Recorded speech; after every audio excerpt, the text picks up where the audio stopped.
स्वागत है आपका शिवम की गणित में। अगर आप EMRS TGT PGT की तैयारी कर रहे हैं तो आपके लिए टीचिंग एप्टीट्यूड के मोस्ट इम्पॉर्टेंट क्वेश्चन लेके आए। तो चलिए पहला क्वेश्चन देखते हैं। अध्यापक के लिए सबसे मूल्यवान है, तो अध्यापक के लिए सबसे मूल्यवान क्या होना चाहिए? तो अध्यापक के एक अच्छे अध्यापक के लिए उसके लिए सबसे मूल्यवान होना चाहिए अपने छात्रों का विश्वास। क्या होना चाहिए? छात्रों का विश्वास होना चाहिए। चलिए अगला क्वेश्चन देखते हैं। अच्छा अध्यापक वह है जो, तो अच्छा अध्यापक कौन सा है? जो अपने विद्यार्थियों से सच्ची लगन रखता हो। कौन होगा? जो अपने विद्यार्थियों से सच्ची लगन रखता हो। कौन होगा? जो अपने विद्यार्थियों से सच्ची लगन रखता हो। चलिए अगला क्वेश्चन देखते हैं। शिक्षा के प्रचार एवं प्रसार से, तो शिक्षा के प्रचार एवं प्रसार से क्या है? तो इससे क्या होता है? तो इससे होता है लोकतंत्र मजबूत होता है, अंधविश्वास में कमी आती है, आर्थिक विकास की दर भी बढ़ती है। तो इसका आंसर हो जाएगा ऑप्शन नंबर डी, ये सभी हो जाएंगे। चलिए अगला क्वेश्चन देखते हैं। आप स्कूल के बाहर अपने किसी छात्र से किस प्रकार से व्यवहार करेंगे? तो आप अपने स्कूल के बाहर किसी छात्र से किस प्रकार व्यवहार करेंगे? तो आप करेंगे बहुत ही गंभीर होकर उससे व्यवहार करेंगे, मित्र की तरह करेंगे नहीं, अजनबी की भी तरह नहीं करेंगे, उससे बात करना भी नहीं पसंद करेंगे, उससे करेंगे गंभीर रूप से बात। चलिए अगला क्वेश्चन देखते हैं। शिक्षण क्या है? तो शिक्षण क्या है? तो शिक्षण एक कला भी है, एक क्रिया मात्र भी है और एक तपस्या भी है। तो ये शिक्षण क्या हो जाएगी? तो शिक्षण हो जाएगा एक कौशल है जिसके अंदर ये सारे आ जाते हैं। चलिए अगला क्वेश्चन देखते हैं। शिक्षा तभी सार्थक होगी जब, तो इसमें से आपको बेस्ट ऑप्शन चूज करना है। तो शिक्षा कब सार्थक होगी? जब पाठ केंद्रित होगी। ये तो गलत हो गया, पाठ केंद्रित होनी नहीं चाहिए। छात्र केंद्रित हो, हाँ ये सही है, छात्र केंद्रित होनी चाहिए। रोजगार केंद्रित हो या समाज केंद्रित हो, इसका बेस्ट ऑप्शन हो जाएगा ऑप्शन नंबर बी, शिक्षा छात्र केंद्रित होनी चाहिए। चलिए अगला क्वेश्चन देखते हैं। शिक्षण की समस्याओं को हल करने का दायित्व किसका है? तो शिक्षण की समस्याओं को हल करने का दायित्व किसका होना चाहिए? तो ये होना चाहिए शिक्षकों का। किसका होना चाहिए? शिक्षकों का होना चाहिए। चलिए अगला क्वेश्चन देखते हैं। शिक्षक की योग्यता एवं आचरण का सबसे अच्छा मूल्यांकन करते हैं। तो शिक्षक की योग्यता एवं आचरण का सबसे अच्छा मूल्यांकन कौन करता है? तो ये करते हैं उनके शिष्य। कौन करता है? उनके शिष्य करते हैं। चलिए अगला क्वेश्चन देखते हैं। आपके विचार में शिक्षा का उद्देश्य होना चाहिए। तो आपके विचार में शिक्षा का उद्देश्य क्या होना चाहिए? तो शिक्षा के ग्रहण करने के बाद नौकरी, ये भी होना चाहिए। छात्रों की मानसिक योग्यता का विकास, ये भी होना चाहिए। छात्रों को साक्षर बनाना, ये भी होना चाहिए। यानी कि बालकों का सर्वांगीण विकास, यानी कि इसके अंदर ये तीनों आ जाएंगे। तो ऑप्शन हो जाएगा डी, बालकों का सर्वांगीण विकास। चलिए अगला क्वेश्चन देखते हैं। पाठ्यक्रम निर्माण में किस बात को मुख्य रूप से ध्यान में रखना चाहिए? तो पाठ्यक्रम निर्माण में किस बात को मुख्य रूप से ध्यान में रखना चाहिए?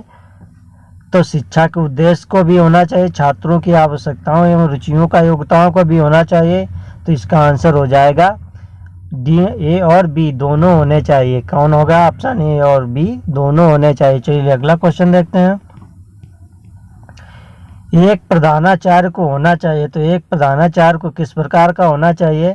तो एक प्रधानाचार्य को होना चाहिए छात्रों के लिए प्रेरणादायक भी होना चाहिए, अध्यापकों के लिए समानता का भाव रखने वाला भी होना चाहिए एवं कुशल प्रबंधक भी होना चाहिए। तो इसका आंसर हो जाएगा ऑप्शन नंबर डी, उसके अंदर ये तीनों गुण होने चाहिए। चलिए अगला क्वेश्चन देखते हैं। आपके अनुसार शिक्षण की योजना पद्धति होनी चाहिए। तो आपके अनुसार शिक्षण पद्धति योजना किस प्रकार की होनी चाहिए? तो ये होनी चाहिए शिक्षक केंद्रित तो नहीं होनी चाहिए, ना प्रोजेक्ट केंद्रित होनी चाहिए, पाठ्य पुस्तक केंद्रित भी नहीं है होनी चाहिए। तो किस प्रकार की होनी चाहिए? तो ये होने चाहिए बाल केंद्रित होनी चाहिए। तो शिक्षण की पद्धति किस प्रकार होनी चाहिए? बाल केंद्रित होनी चाहिए, जिसमें बच्चे रुचि लें पढ़ने में। चलिए अगला क्वेश्चन देखते हैं। एक अध्यापक का श्रेष्ठतम गुण है। तो एक अध्यापक का श्रेष्ठतम गुण कौन सा है? तो एक अध्यापक का श्रेष्ठतम गुण है अध्यापक के प्रति पूर्ण समर्पण। क्या है?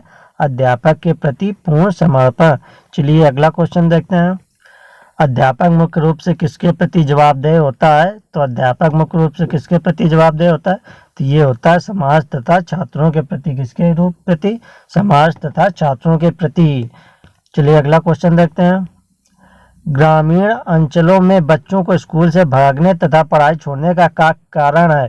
तो ग्रामीण अंचलों में बच्चों को स्कूल से भागने तथा पढ़ाई छोड़ने का कारण क्या है? तो उसका मुख्य कारण है स्कूल का नीरस वातावरण। क्या है? स्कूल का नीरस वातावरण। चलिए अगला क्वेश्चन देखते हैं। अध्यापक की कार्य क्षमता को बढ़ाया जा सकता है। तो अध्यापक की कार्य क्षमता को कैसे बढ़ाया जा सकता है? परीक्षा फल के अनुसार पदोन्नति देकर, ये तो होगा नहीं। करे स्कूल प्रशासन द्वारा, ये भी गलत बात है। अध्यापक के कार्यों की सराहना करके, हाँ ये ऑप्शन सही है। तो इसका आंसर हो जाएगा ऑप्शन सी, अध्यापक के कार्यों की सराहना करके, अच्छा वेतन देकर, ये भी गलत बात है। चलिए अगला क्वेश्चन देखते हैं। शिक्षा शक्ति एवं सत्ता का स्रोत है। तो शिक्षा शक्ति एवं सत्ता का स्रोत है महिलाओं के लिए, पिछड़ों के लिए या बालकों के लिए? तो इसका आंसर हो जाएगा ऑप्शन नंबर डी, महिलाओं के लिए भी है और पिछड़ों के लिए भी है। तो यानी कि ए और बी दोनों सही हो जाएंगे। चलिए अगला क्वेश्चन देखते हैं। भारत में शिक्षित बेरोजगारी का प्रमुख कारण है। तो भारत में शिक्षित बेरोजगारी का प्रमुख कारण क्या है? तो ये कारण है उद्देश्यहीन शिक्षा। क्या कारण है? उद्देश्यहीन शिक्षा। चलिए अगला क्वेश्चन देखते हैं। हमें शिक्षा ग्रहण करनी चाहिए, क्योंकि शिक्षा। तो हमें शिक्षा ग्रहण किस लिए करनी चाहिए? तो हमें शिक्षा ग्रहण करनी चाहिए, व्यक्ति को स्वावलंबी बनाती है। शिक्षा ग्रहण करने से व्यक्ति को स्वावलंबी बनता है। चलिए अगला क्वेश्चन देखते हैं। किस प्रकार का कक्षा नेतृत्व सबसे उत्तम माना गया? तो किस प्रकार का कक्षा नेतृत्व सबसे उत्तम माना गया है? तो ये माना गया है लोकतांत्रिक। कौन सा? लोकतांत्रिक माना गया। चलिए अगला क्वेश्चन देखते हैं। अभिभावक मुलाकात दिवस की सबसे अधिक आवश्यकता पड़ती है। तो अभिभावक मुलाकात दिवस की सबसे अधिक आवश्यकता पड़ती है, तो ये पड़ती है प्राइमरी कक्षाओं में। किसमें पड़ती है? प्राइमरी कक्षाओं में पड़ती है। चलिए अगला क्वेश्चन देखते हैं। ग्रामीण क्षेत्रों के उत्थान का लक्ष्य होना चाहिए। तो ग्रामीण क्षेत्रों के उत्थान का लक्ष्य क्या होना चाहिए? तो ये होना चाहिए प्राइमरी एवं प्रौढ़ शिक्षा का प्रसार। क्या होना चाहिए? प्राइमरी एवं प्रौढ़ शिक्षा का प्रसार। चलिए अगला क्वेश्चन देखते हैं। प्रधानाचार्य अपने अध्यापकों से आशा करता है। तो प्रधानाचार्य अपने अध्यापकों से क्या आशा करता है? तो वो आशा करता है समर्पण एवं निष्ठा की, आज्ञा पालन भाव की भी, और योग्यता एवं ज्ञान की। तो इसका आंसर हो जाएगा ये सभी। चलिए अगला क्वेश्चन देखते हैं। अभिभावक अपने बालकों के लिए अध्यापकों से आशा करते हैं। तो अभिभावक अपने बालकों के लिए अध्यापकों से क्या आशा करते हैं? तो वो आशा करते हैं निष्पक्ष व्यवहार की और सहानुभूति एवं प्रेम की। क्या? निष्पक्ष व्यवहार की और सहानुभूति एवं प्रेम की। तो इसका आंसर हो जाएगा ए और बी दोनों। चलिए अगला क्वेश्चन देखते हैं। यदि आपसे किसी गंभीर विषय पर भाषण देने के लिए कहा जाए तो यदि आपसे किसी गंभीर विषय पर भाषण देने के लिए कहा जाए तो आप क्या करेंगे?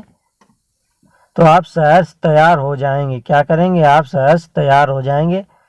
चलिए अगला क्वेश्चन देखते हैं।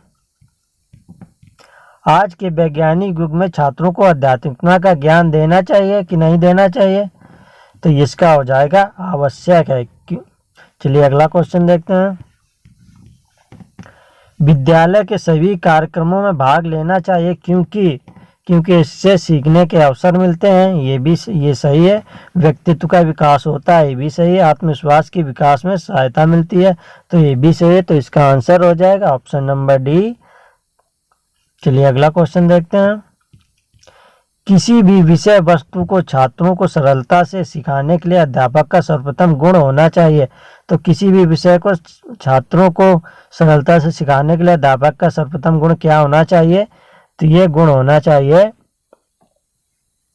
प्रभावी अभिव्यक्ति। क्या होना चाहिए? प्रभावी अभिव्यक्ति होना चाहिए। चलिए अगला क्वेश्चन देखते हैं।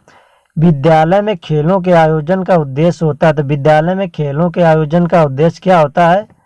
छात्राओं को किसी कार्य में लगाना, ये तो गलत बात है। शरीर को स्पष्ट बनाना, ये भी कुछ हद तक ठीक है। प्रतियोगी खेलों के लिए तैयारी करना, ये भी ठीक है। बालक का सर्वांगीण विकास करना, ये सर्वोत्तम आंसर होगा, क्योंकि इसमें सर्वांगीण लगा है, तो इसका मतलब पूरा का पूरा विकास। चलिए अगला क्वेश्चन देखते हैं। एक छात्र की दृष्टि से विद्यालय में छात्र संघ संगठन के बारे में आपकी क्या धारणा है? तो एक छात्र की दृष्टि से विद्यालय में छात्र संगठन के बारे में आपकी क्या धारणा है? तो ये है छात्रों में नेतृत्व की क्षमता को बढ़ाती है। क्या? छात्रों में नेतृत्व की क्षमता को बढ़ाती है। तो आज के आप लोगों को क्वेश्चन कैसे लगे? अगर क्वेश्चन अच्छे लगे तो वीडियो को लाइक करें और ऐसे ही क्वेश्चन देखने के लिए चैनल को सब्सक्राइब करें।